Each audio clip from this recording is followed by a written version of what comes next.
ದಿವಾಳಿಯಾಗಿರೋ ಪಾಕಿಸ್ತಾನಕ್ಕೆ ಜಾಕ್ಪಾಟ್. ಸಿಂಧೂ ನದಿಯಲ್ಲಿ ಹೊಸ ಚಿನ್ನದ ನಿಕ್ಷೇಪ ಪತ್ತೆ.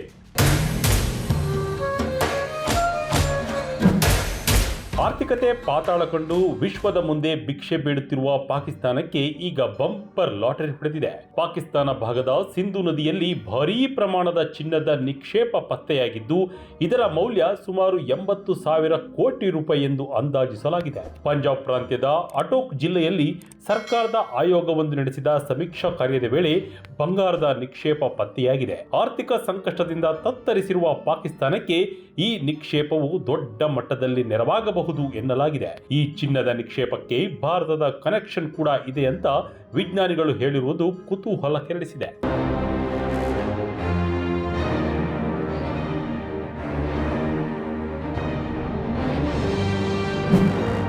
ಹೌದು, ಪಾಕಿಸ್ತಾನದ ಅಟೋಕ್ ಜಿಲ್ಲೆಯಲ್ಲಿ ಸಿಂಧೂ ನದಿ ಹಾದು ಹೋಗುವ ಮಾರ್ಗದಲ್ಲಿ ಚಿನ್ನದ ನಿಕ್ಷೇಪ ಪತ್ತೆಯಾಗಿದೆ ಎಂದು ಭೂವೈಜ್ಞಾನಿಕ ಸರ್ವೇಕ್ಷಣಾ ಇಲಾಖೆ ದೃಢಪಡಿಸಿದೆ. ಇದು ಪಾಕಿಸ್ತಾನಕ್ಕೆ ಆರ್ಥಿಕ ಬೂಸ್ಟ್ ನೀಡಲಿದೆ ಎಂದು ಸರ್ಕಾರಿ ಸ್ವಾಮ್ಯದ ನ್ಯಾಷನಲ್ ಇಂಜಿನಿಯರಿಂಗ್ ಸರ್ವಿಸ್ ಹಾಗೂ ಪಂಜಾಬ್ ಪ್ರಾಂತ್ಯದ ಗಣಿ ಮತ್ತು ಖನಿಜ ಇಲಾಖೆಯು ಅಂದಾಜಿಸಿದೆ. ಅದಲ್ಲದೆ ಅಟೋಕ್ ಜಿಲ್ಲೆಯ ಸಿಂಧೂ ನದಿಯಲ್ಲಿರುವ 9 ಪ್ಲೇಸರ್ ಗೋಲ್ಡ್ ಬ್ಲಾಕ್ಗಳಿಗೆ ಬಿಡ್ಡಿಂಗ್ ನಡೆಸಲು ಸರ್ಕಾರ ಕೂಡ ಮುಂದಾಗಿದೆ. ಜೊತೆಗೆ ವಹಿವಾಟು ಸಂಬಂಧಿತ ಸಲಹೆ ಸೇವೆಗಳಿಗೆಂದು ಸರ್ಕಾರಿ ಸ್ವಾಮ್ಯದ ಸಲಹಾ ಸಂಸ್ಥೆಯೊಂದರ ಜೊತೆ ಒಪ್ಪಂದಕ್ಕೆ ಕೂಡ ಸಹಿಯನ್ನು ನ್ಯಾಷನಲ್ ಇಂಜಿನಿಯರಿಂಗ್ ಸರ್ವಿಸ್ ಸಹಿ ಹಾಕಿದ್ದು, ಶೀಘ್ರದಲ್ಲಿಯೇ ಚಿನ್ನದ ಗಣಿಗಾರಿಕೆಯನ್ನು ಸರ್ಕಾರ ಶುರು ಮಾಡಲಿದೆ ಎನ್ನಲಾಗಿದೆ. ವರದಿ ಬೆನ್ನಲ್ಲೇ ಗಣಿಗಾರಿಕೆಗೆ ಇಳಿದ ಸ್ಥಳೀಯರು. ಪಂಜಾಬ್ ಸರ್ಕಾರದಿಂದ ಚಿನ್ನದ ಗಣಿಗಾರಿಕೆ ಬ್ಯಾನ್. ಪ್ರಾಕೃತಿಕ ಸಂಪನ್ಮೂಲಗಳಿಂದ ಸಮೃದ್ಧವಾಗಿರುವ ಸಿಂಧೂ ಕಣಿವೆ ಪ್ರದೇಶದಲ್ಲಿ ಬಹಳ ಹಿಂದಿನಿಂದಲೂ ಚಿನ್ನ ಮತ್ತು ಇತರ ಅಮೂಲ್ಯ ಲೋಹಗಳ ಸಂಗ್ರಹವಿದೆ.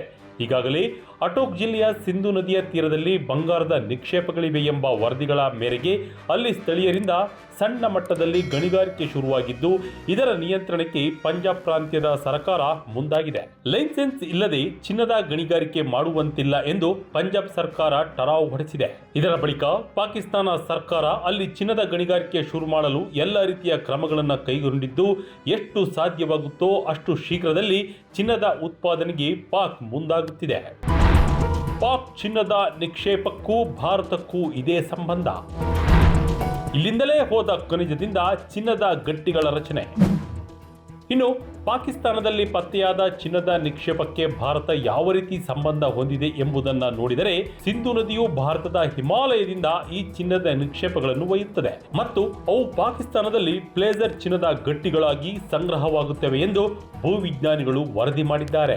ಅದಲ್ಲದೆ ನೀರಿನ ಕೆಳಮುಖ ಪ್ರಮಾಣದಿಂದ ಪ್ಲೇಸರ್ ಚಿನ್ನದ ಗಟ್ಟಿಗಳು ಸಮತಟ್ಟಾಗಿರುತ್ತವೆ ಅಥವಾ ಸಂಪೂರ್ಣವಾಗಿ ದುಂಡಾಗಿರುತ್ತವೆ ಎಂದು ವಿಜ್ಞಾನಿಗಳು ಹೇಳಿದ್ದಾರೆ. ಈ ಮೂಲಕ ಪಾಕಿಸ್ತಾನದಲ್ಲಿ ಪತ್ತೆಯಾಗಿರುವ ಚಿನ್ನದ ನಿಕ್ಷೇಪಕ್ಕೆ ಭಾರತದ ಕನೆಕ್ಷನ್ ಅನ್ನು ವಿಜ್ಞಾನಿಗಳು ಕಂಡುಕೊಂಡಿದ್ದಾರೆ. IMF ಷರತ್ತು ಉಲ್ಲಂಘಿಸಿದ ಪಾಕಿಸ್ತಾನ. ತೆರಿಗೆ ಸಂಗ್ರಹದ ಕೊರತೆಯಿಂದ ಸಂಕಷ್ಟದಲ್ಲಿ ಪಾಕ್. ಇನ್ನು ಪಾಕಿಸ್ತಾನದ ಆರ್ಥಿಕತೆ ಪಾತಾಳಕ್ಕೆ ಇಳಿದಿದ್ದು, ಕಳೆದ ಹಣಕಾಸು ವರ್ಷದ ಮೊದಲ 8 ತಿಂಗಳಲ್ಲಿ ಪಾಕಿಸ್ತಾನದ ತೆರಿಗೆ ಕೊರತೆಯು 606 ಕೋಟಿ ಪಾಕಿಸ್ತಾನ ರೂಪಾಯಿಗೆ ವಿಸ್ತರಣೆಯಾಗಿದೆ. ಭಾರತದ ರೂಪಾಯಿಯಲ್ಲಿ ಇದು 18,945 ಕೋಟಿ ರೂಪಾಯಿ ಆಗಲಿದೆ. ಅದಲ್ಲದೆ ಅಂತಾರಾಷ್ಟ್ರೀಯ ಹಣಕಾಸು ನಿಧಿಯೊಂದಿಗೆ ಮಾಡಿಕೊಂಡಿದ್ದ ಒಪ್ಪಂದಗಳನ್ನು ಉಲ್ಲಂಘಿಸಿದ್ದಕ್ಕಾಗಿ ಅಧಿಕಾರಿಗಳ ಮೇಲೆ ಒತ್ತಡ ಕೂಡ ಶುರುವಾಗಿದೆ.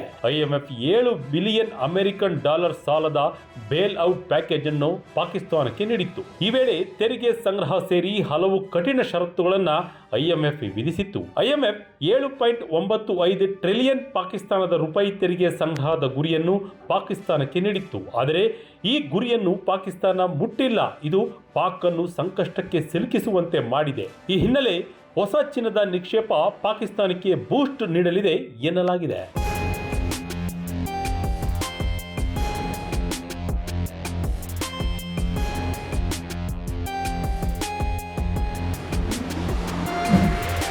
ಒಟ್ಟಿನಲ್ಲಿ ಜಗತ್ತಿನ ಮುಂದೆ ಭಿಕ್ಷಾ ಪಾತ್ರೆ ಹಿಡಿದಿರುವ ಪಾಕಿಸ್ತಾನಕ್ಕೆ ಮರುಭೂಮಿಯಲ್ಲಿ ಒಯಸಿಸ್ ಸಿಕ್ಕಂತೆ ಸಿಂಧೂ ನದಿಯ ದಡದಲ್ಲಿ ಚಿನ್ನದ ನಿಕ್ಷೇಪ ಸಿಕ್ಕಿದೆ. ಇದರಿಂದಲಾದರೂ ಪಾಕಿಸ್ತಾನದ ಆರ್ಥಿಕತೆ ಸುಧಾರಣೆ ಆಗುತ್ತಾ?